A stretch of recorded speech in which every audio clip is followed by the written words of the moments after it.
para poder conocerte y entenderte más, como decía el profeta en el Antiguo Testamento, Padre. Así que con este mismo espíritu, Señor, intercedemos, oramos y pedimos una guía, Señor, para que una vez más podamos, Señor, conocer de tu gracia, conocer de tu amor, conocer de tu misericordia, Señor, a pesar de nosotros, Señor, a pesar de que nos equivocamos, a pesar de nuestros pecados, Señor, a pesar de que constantemente tenemos un corazón inclinado, Señor, a hacer el mal, tu gracia nos sostiene, Padre. Que podamos, Señor, reconocer esto cada día, Señor, y que nuestro corazón y nuestra mente esté preparada, Señor, para escucharte, Señor. En el nombre de Jesús. Amén. Bien, como ustedes saben muy bien, seguimos con la serie de teología bíblica, en donde vemos cómo Dios a lo largo de la historia se ha mostrado y nos ha mostrado cómo es Él. Y en la humanidad, a lo largo de todo este tiempo, ha ido conociendo a Dios y Dios se ha mostrando a través de figuras. No sé si se escucha, se me corta acá. ¿Se escucha bien? ¿Se escucha bien? Bien. Entonces hemos visto cómo hay patrones que se han repetido constantemente en las Escrituras, en donde a pesar del hombre, a pesar del pecado, a pesar de que el hombre ha sido destituido de la presencia de Dios, vamos a estar viendo esta mañana cómo una vez más Dios vuelve a reunirnos en Él, a pesar de nosotros. Así que vamos a, aquí estamos en Génesis 12. Nosotros la semana pasada estuvimos viendo cómo Dios ha estado utilizando un hombre para que a pesar de que la humanidad ha sido exiliada de la presencia de Dios, Dios vuelve a tomar a una persona en particular para que a través de esa labor sacerdotal de este hombre podamos volver a su presencia. Y Seba la semana pasada nos guiaba en meditar, en donde en el capítulo 10, versículo 27, aparece un personaje llamado Eber. Fíjense, 10:25, habíamos leído esto. A Eber le nacieron dos hijos. El nombre del primero fue Peleg, porque en su día se dividió la tierra, y el nombre de su hermano fue Joctán. Yo tengo unas anotaciones que había hecho en su momento, pero algo muy bueno que hizo Seba es comparar qué significa esta palabra dividió a lo largo de toda la narrativa bíblica, a lo largo de toda la historia.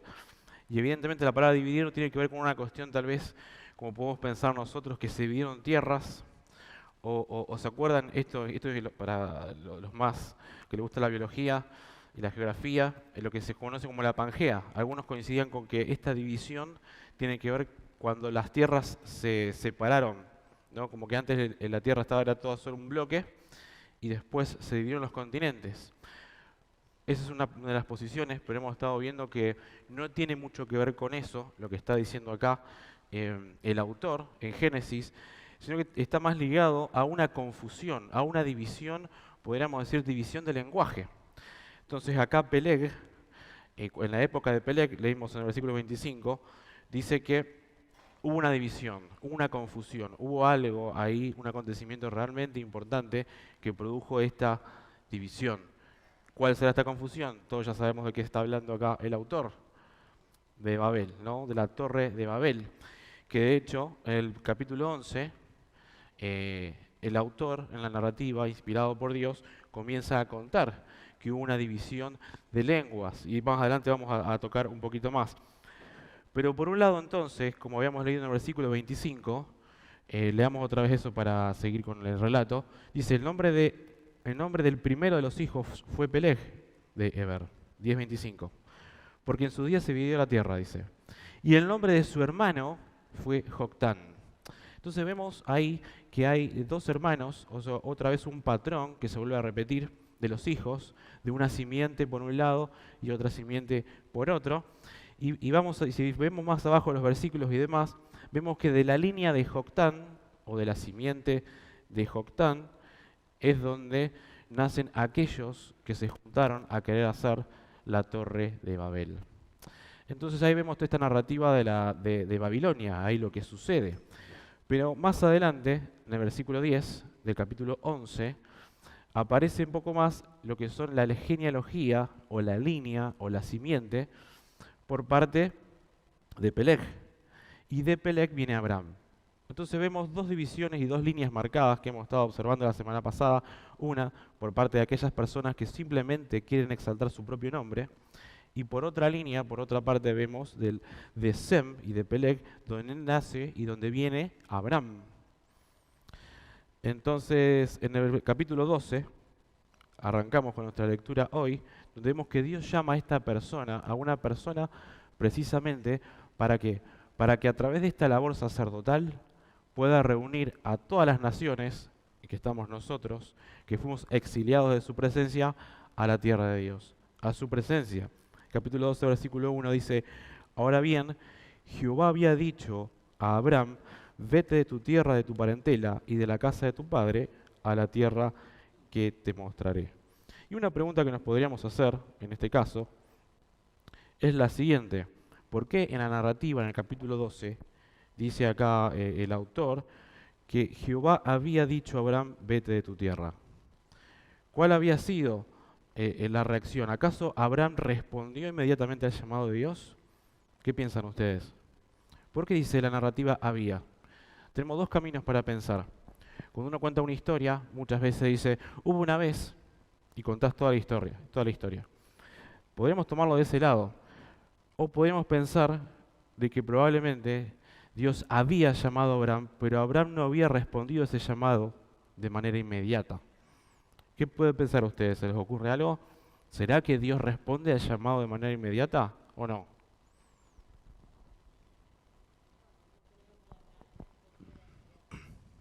Bien.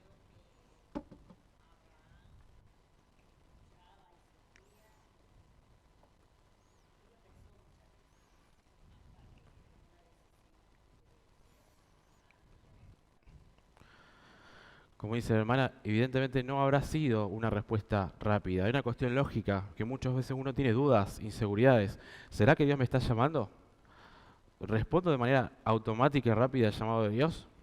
¿Qué más? ¿Están de acuerdo con lo que dice la hermana? ¿Habrá sido rápido o no? ¿Habrá alguna parte en el texto bíblico que nos diga que sí, que fue rápido o no fue rápido? Bien. Probablemente él había dicho, confirma que ya había un llamado anteriormente y Abraham no respondió a ese llamado. Carlos, decía algo. Bien, fundamental. Viendo el contexto inmediato, en el capítulo 11, como dice el pastor, versículo 31, ahí nos da indicio de que Dios ya había llamado a Abraham y Abraham no responde inmediatamente a este llamado. Fíjense lo que dice, versículo 31, capítulo 11. Y tomó tarea a Abraham, su hijo, a Lot su nieto, hijo de Aram, y a Sarai su nuera, mujer de su hijo Abraham, fíjense, y salieron de Ur de los Caldeos para ir al país de Canaán, tengo mi versión. Pero llegaron hasta Aram y habitaron allí. O sea, quedaron allí. ¿Cómo puede ser que Dios tiene un llamado para con Abraham? ¿De qué trata el llamado? Que dejara qué cosa? Su parentela y su tierra. ¿Y qué le iba a dar Dios? Una nueva tierra y una nueva familia. Dios le estaba proveyendo todo. Dios iba a entregar todo a Abraham. ¿Cuál es la respuesta de Abraham? Bueno, me voy de la tierra, voy camino a Canaán, pero se queda a mitad de camino. ¿Y su parentela qué hizo? La llevó también. Evidentemente, ¿Abraham confió o no confió? ¿Qué dicen? Es un mix, dice el pastor. Evidentemente confió, pero como a medias. O sea, ahí.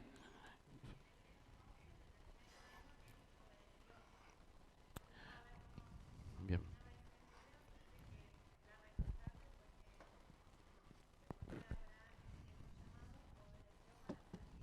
ahí está.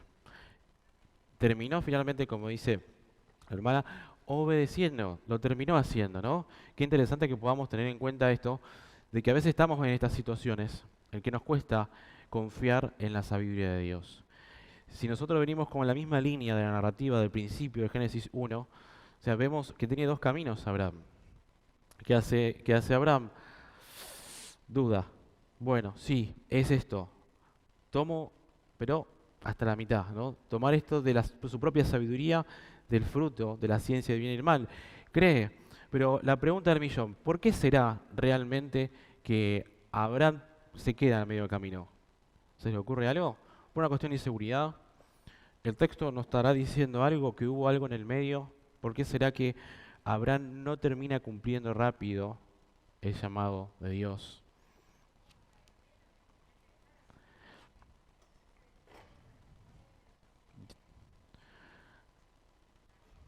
Ujú. Ven, como dice el hermano ahí, versículo 32, y fueron los días de Taré, ¿cuántos años? 205 años. ¿Y después qué pasa con Taré, el papá de Abraham? Muere. Recién ahí se va, dice, a Canaán. Pero otro detalle que podemos tener en cuenta es que en el versículo 5 del capítulo 12, ahí vemos que explica por qué Abraham se queda a medio camino. Fíjense, 12:5. Dice, y tomó Abraham a Sarai su mujer y a Lot, hijo de su hermano, y todos los bienes que había acumulado y las personas que había conseguido en Harán, y salieron para ir a la tierra de Canaán, y en tierra de Canaán entraron. ¿Qué hizo entonces Abraham? ¿Qué pasó en el medio? ¿Cómo? Se, se enriqueció, tenía muchas posesiones, tenía familia.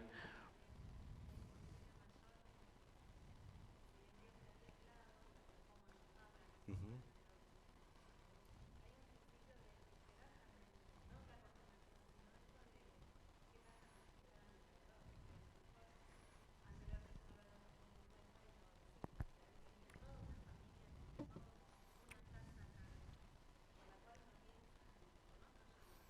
ujú.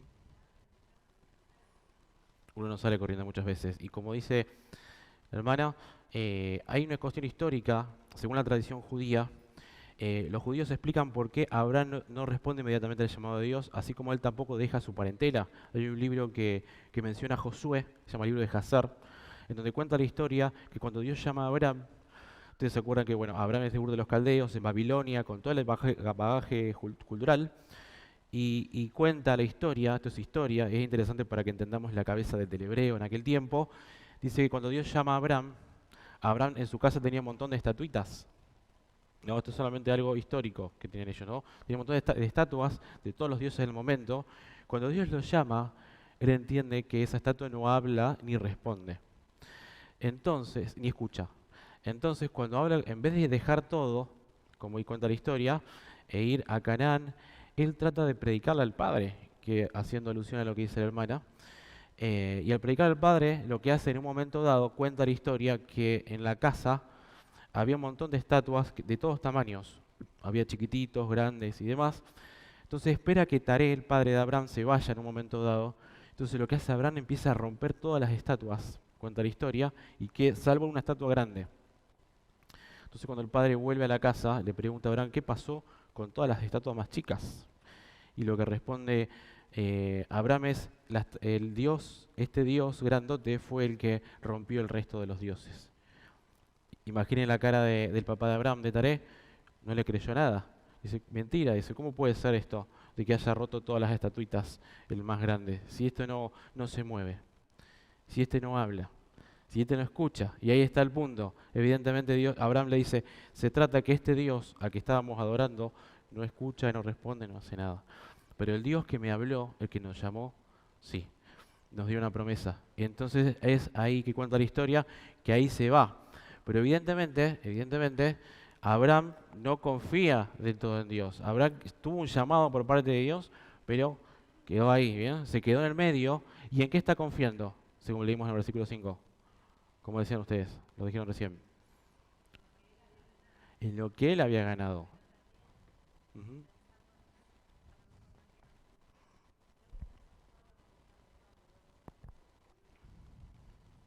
Mm.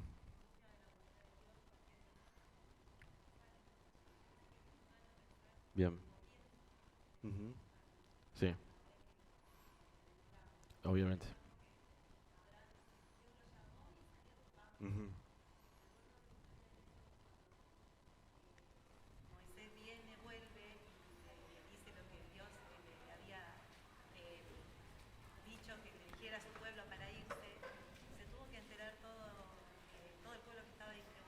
Sí.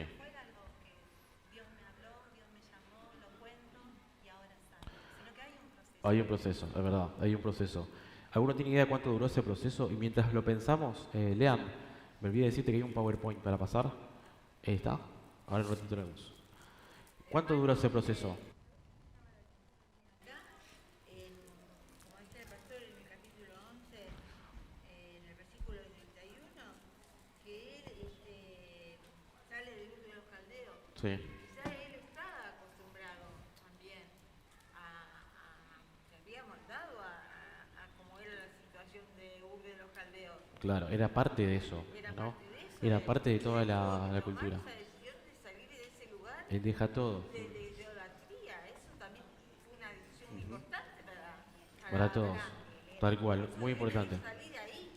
Bien, El proceso empieza de antes porque Dios al que le dice que salga de ahí, vaya para Canaán, era el padre, Abraham. tal cual. O sea, Dios empieza hace un tiempo para Dios esperó y obedeció, recogió a su familia y empezó a ir para Canaán. tal cual.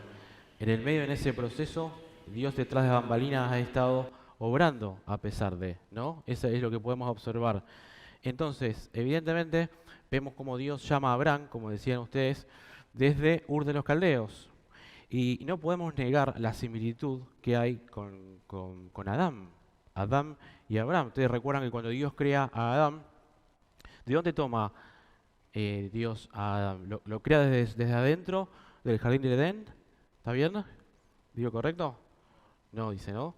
¿De dónde toma Dios a Adán antes de crear? ¿Se acuerdan? Del polvo. ¿Y ese polvo dónde estaba? ¿Adentro o afuera del jardín del Edén? Afuera, como dice el pastor, agarró el polvo de afuera del jardín y lo puso en el jardín, lo formó, le dio vida. Esa es la idea. Comparación con Abraham. ¿Abraham dónde estaba? ¿Adentro o afuera de la presencia de Dios? Afuera. Como decía recién la hermana Estela, lo tomó de un lugar, de una cultura, donde ellos adoraban a un montón de dioses paganos. Entonces, de un lugar, de un espacio de no vida, Dios lo llama a Abraham para un espacio, para darle vida. ¿Para qué?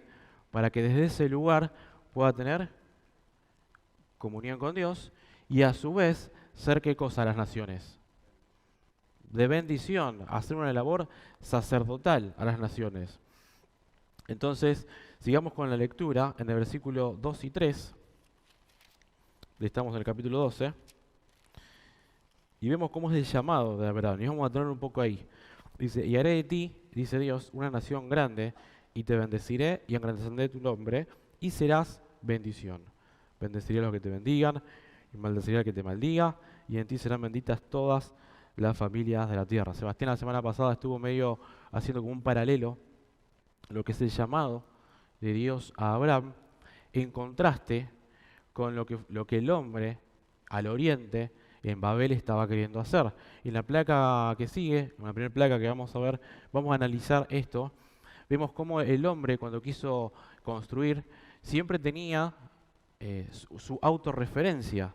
Ellos que decían, hagamos, ¿no?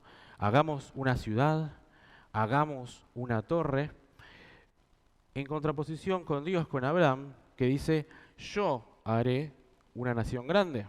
¿Ven el contraste ahí?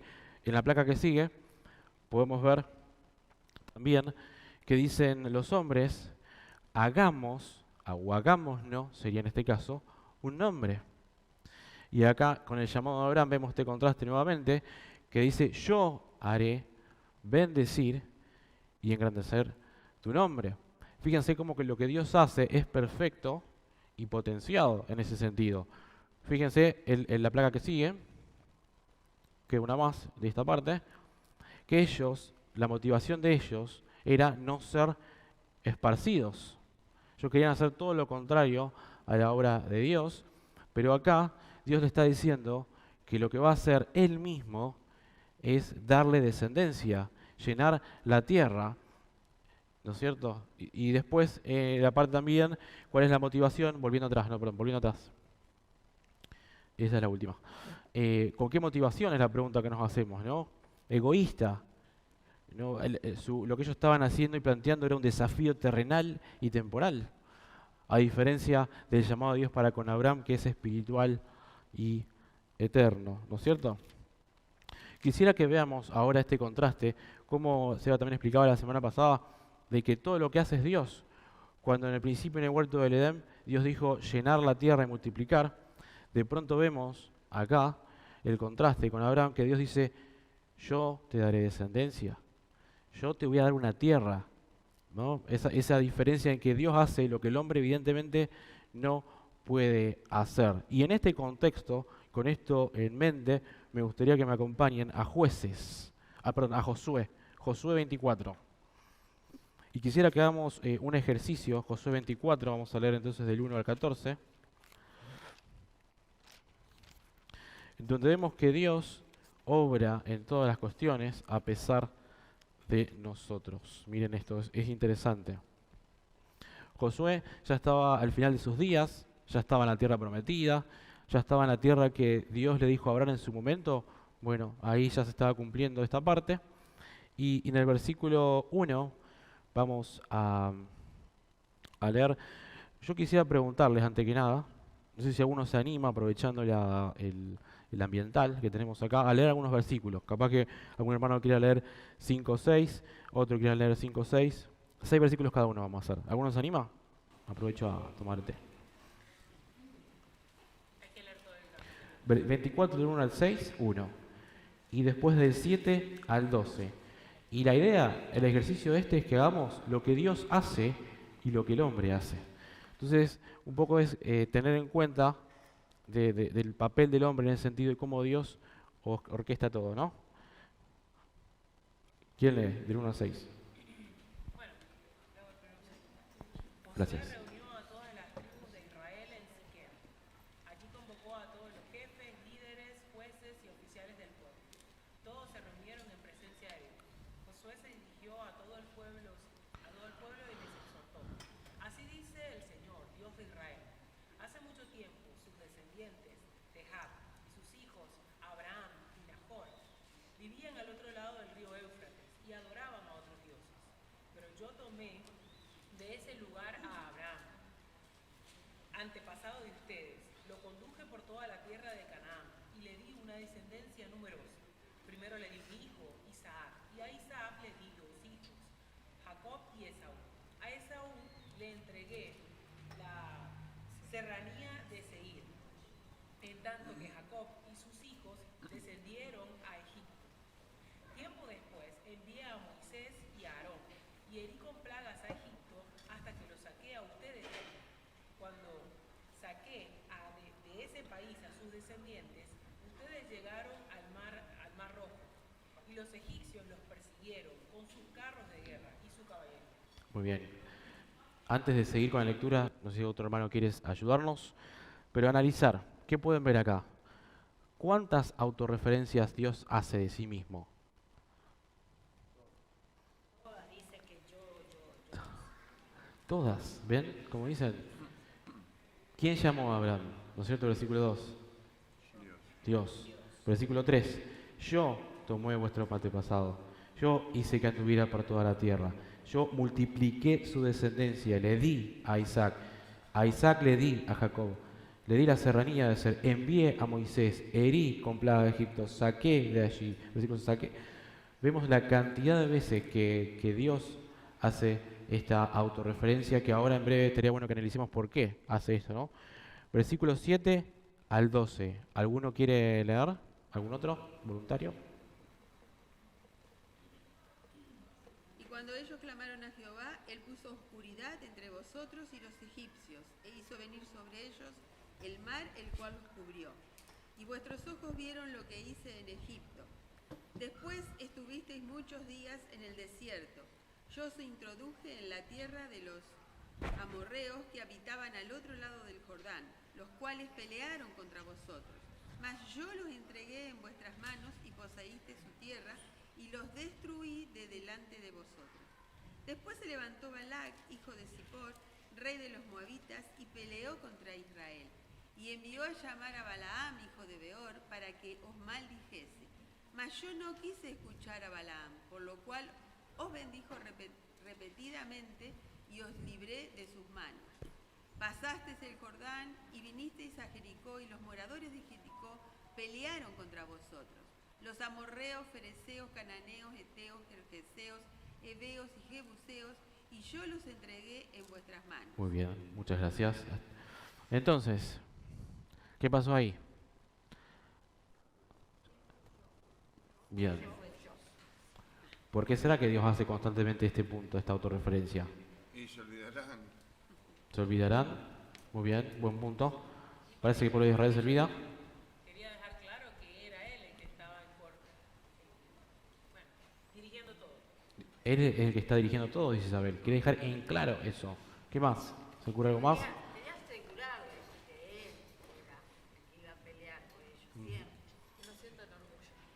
No era por ellos mismos. No siente orgullo, quería asegurarse que es Dios el que hace todo. Pero, bueno, eso es realmente, ¿no? Es así. ¿Y por qué será que Dios está haciendo eso entonces? ¿Por qué se quiere asegurar? ¿Por qué quiere que ellos vean? ¿Qué inclinación tendrá el hombre? ¿No? Otros dioses otra vez. ¿Cómo? A otros dioses.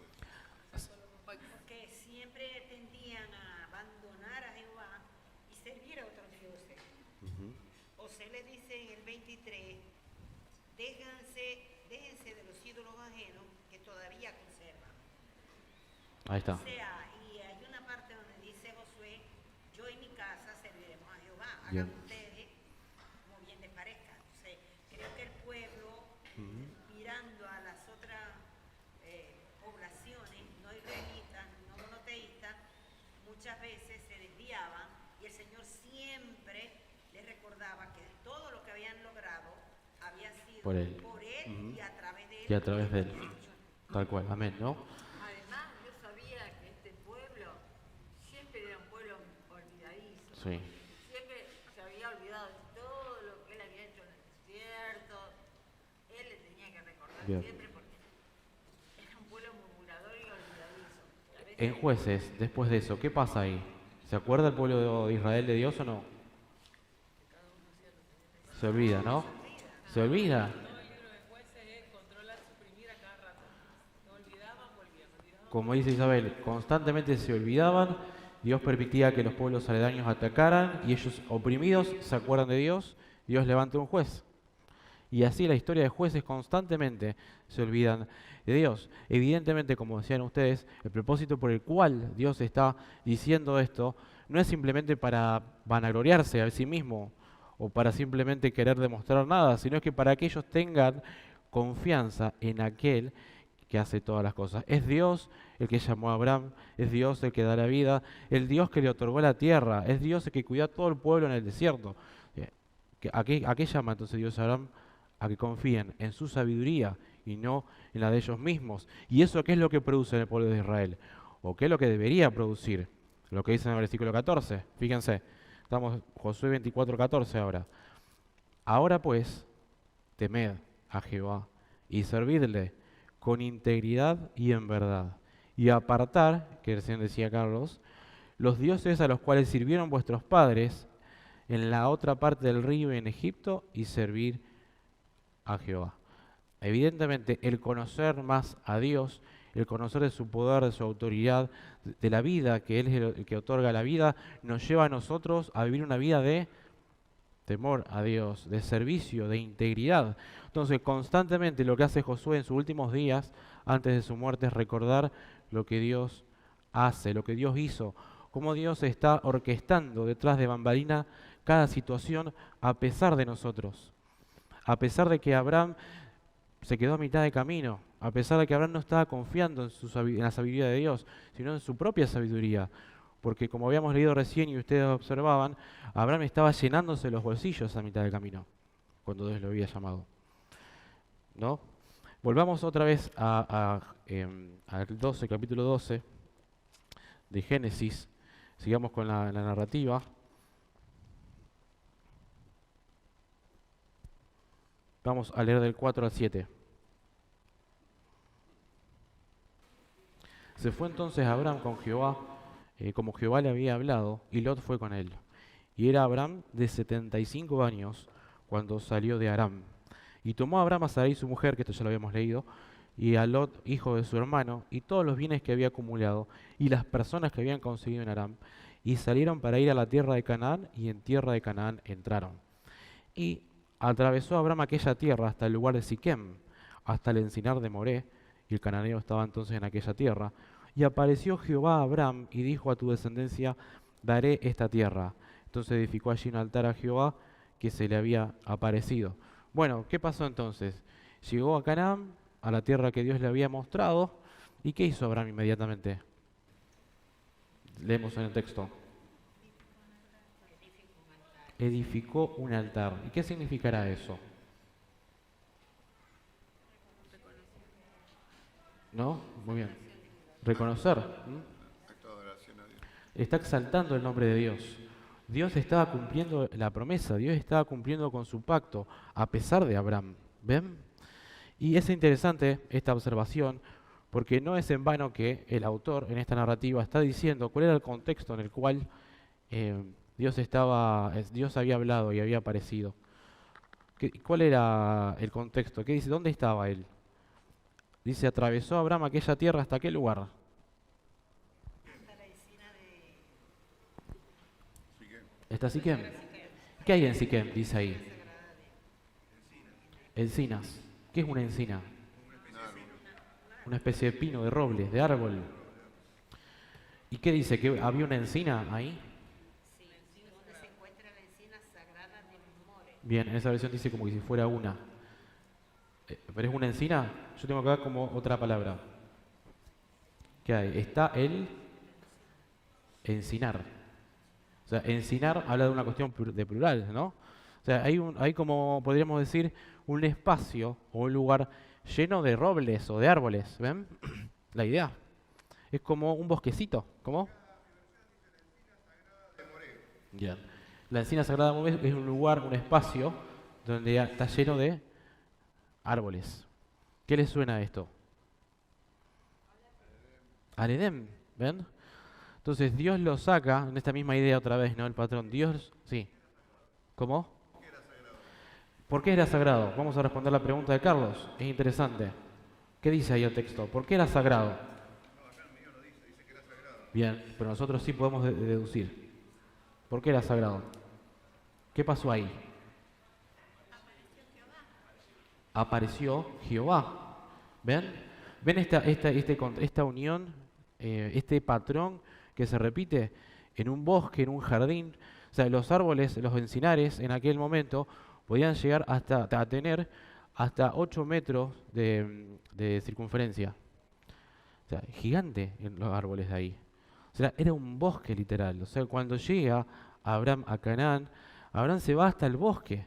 Imagínense la mente de aquel tiempo de Abraham, va hasta aquel lugar y como recién Carlos preguntaba, decía: ¿por qué dice sagrado? ¿Qué había? ¿A qué se remitía su mente? ¿Con qué estaba vinculando? ¿Eso es un comentario? Sí, el comentario dice que había un famoso santuario pagano. Puede ser, obviamente. Por lo general, donde había árboles frondosos, se erigían lugares de adoración. ¿Por qué? Ahí está la respuesta.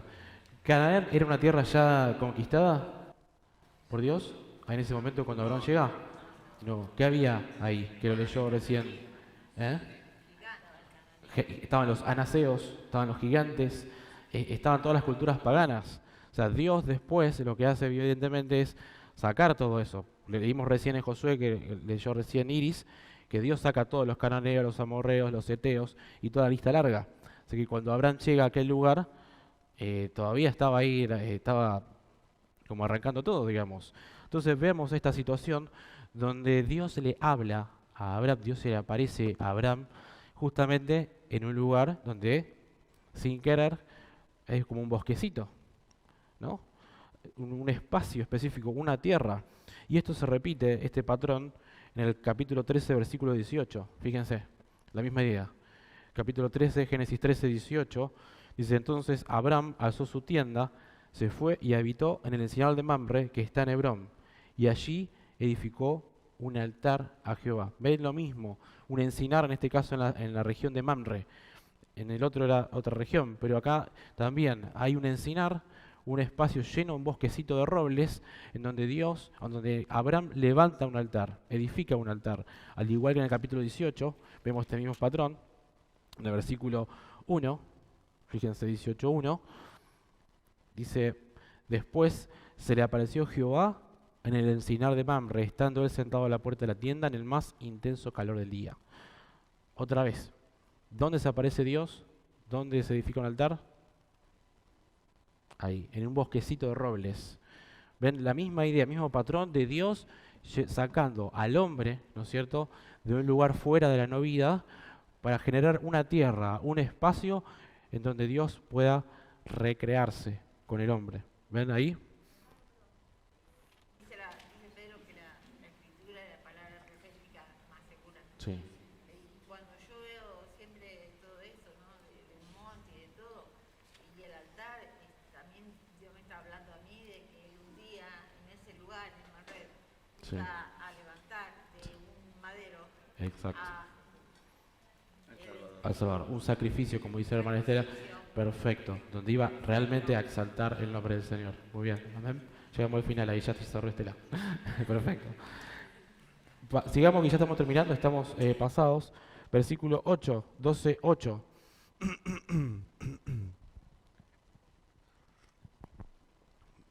Y de allí se desplazó hacia la montaña, al oriente de Betel, y plantó su tienda, teniendo Betel al occidente y Jai al oriente. Luego edificó allí un altar a Jehová e invocó el nombre de Jehová. Otra vez, la misma idea. En la placa que sigue podemos hacer una observación que es interesante.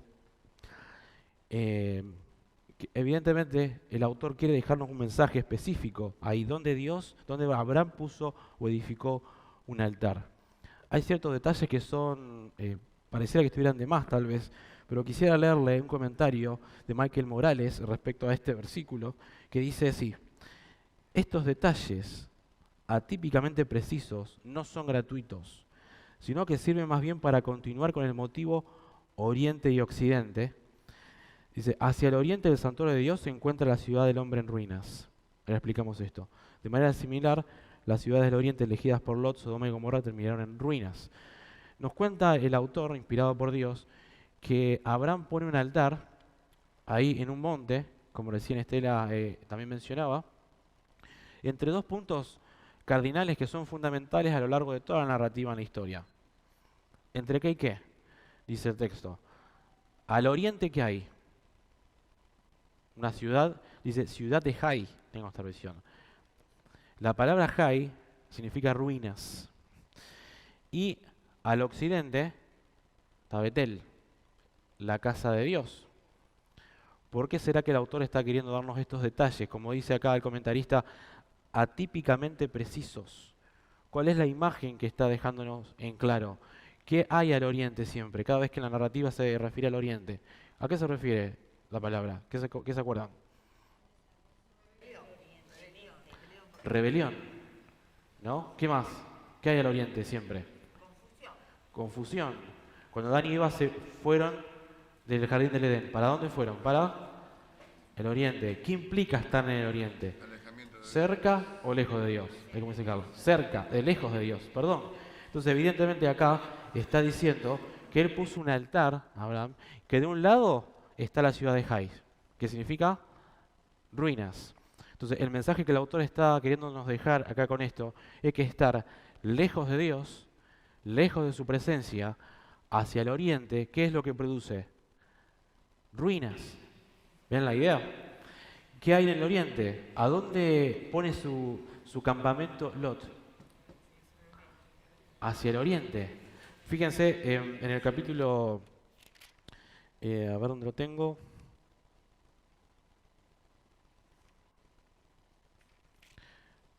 13, versículo 11 al 13, rapidito, y vamos cerrando con la idea. Dice, y Lot escogió para sí toda la llanura del Jordán, partió luego Lot hacia, y se separaron el uno del otro. Y Abraham habitó en tierra de Canaán, y Lot se asentó en las ciudades de la llanura, y fue plantado su tienda hasta Sodoma. Pero la gente de Sodoma, ¿cómo era? ¿Era buena? ¿Era amable? ¿Amaba a Dios? Dice, era mala y pecadora en gran manera contra Jehová. Entonces, acá en esta narrativa, esto tiene que ver con que Lot se va para un lado, ¿no? Entonces lo vamos a ver más adelante. Lot se va hacia el oriente, dice, y en el oriente está Sodoma, y en aquel tiempo, y acá en el lugar están las personas que son malas y pecadoras de gran manera contra contra Jehová. Entonces vemos este mensaje en donde el altar, como vimos ahí en la placa, que Abraham edificó, muestra que hacia el oriente hay ruinas, que de manera literal, ¿hubo o no hubo ruinas hacia el oriente? ¿Por qué? Llevó el ejército. Josué lo llevó al ejército, pero algo más cerca, la destrucción de Sodoma y Gomorra, ¿ven? Entonces Dios está dejando, o el autor también inspirado por Dios, está dejando acá algo en claro. Fuera de la presencia de Dios hay ruinas, hay muertes, pero yendo a la presencia de Dios está la casa de Dios, ¿no? El altar, el espacio, la tierra en donde nosotros podemos disfrutar. Y ya cerrando con la idea, podemos ver entonces, ya estamos pasados, de que lo que hizo Abraham, Dios llama a Abraham, fue exiliado a Abraham. ¿Para qué? Para que todas las naciones, y haciendo esta labor sacerdotal, pueda unir a todas las naciones exiliadas de la presencia de Dios y atraerlos a Dios. ¿Ven? Es lo que de alguna manera pudo hacer de manera exacta, ¿quién? Cristo.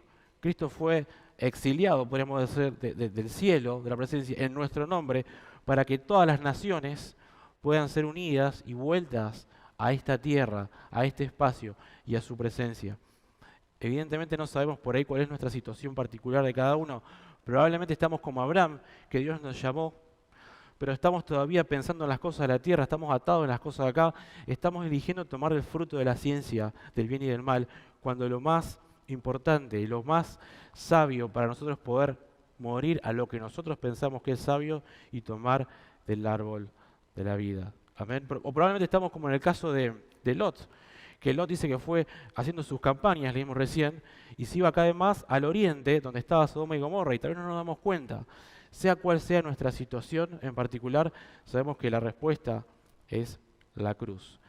Sea que estamos alejados de Dios o sea que estamos distrayéndonos, siempre la respuesta es confiar en aquel sumo sacerdote que pudo reunir todas las cosas en él. Amén.